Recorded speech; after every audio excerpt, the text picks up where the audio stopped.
Hello and welcome. It's Chris here at my Perfect Cellar, and today I am taking you to Bordeaux. I am taking you to Saint-Emilion on the right bank of the estuary.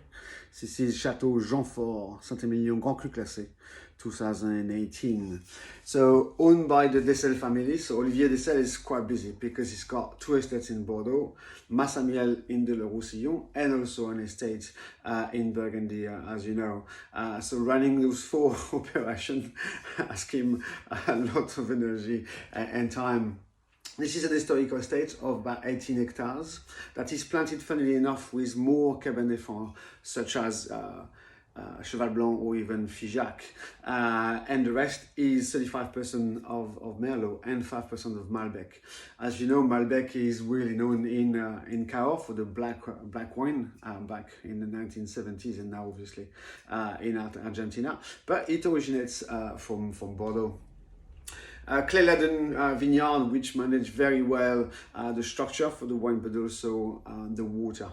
As you know, with global warming, there's a lot of shortage and drought now, even in Bordeaux. So clay-laden vineyards really will help with that natural management.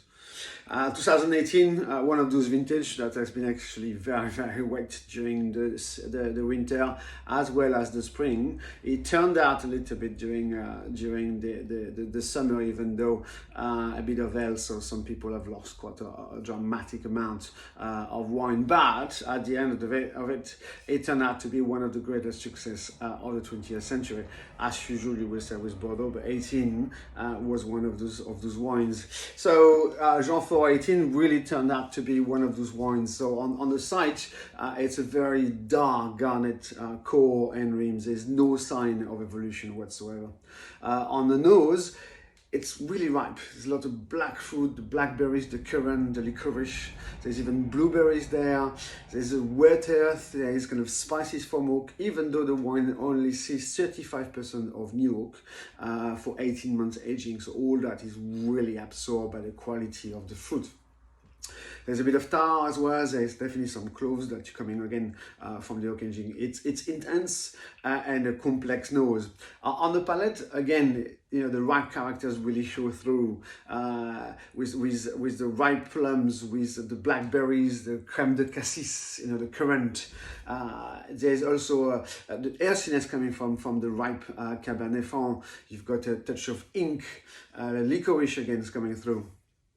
It's rich and intense on the mid palate with a ripe tonality, again due to the vintage quality. But again, it's splendidly balanced by the acid frame and beautiful ripe tannins that really envelop and dictate the structure.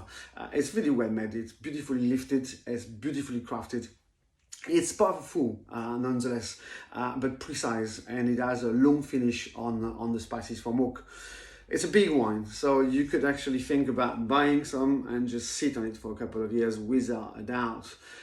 If you do open it 2-3 hours in advance. It will need some air. Decant it even about 2 hours before. Use large glassware as usual, and between 16 and 18 service would be fantastic because you want a bit of cool to maintain that fruit and not having too much of the alcohol, even though it's only 13.5 alcohol. So again, very precise when making. Food-wise, you know, anything that got to do with protein, so venison, any games possible, beef obviously, lamb would work, and also spices from Indian food, I would imagine, would manage this wine very well. So until then, enjoy!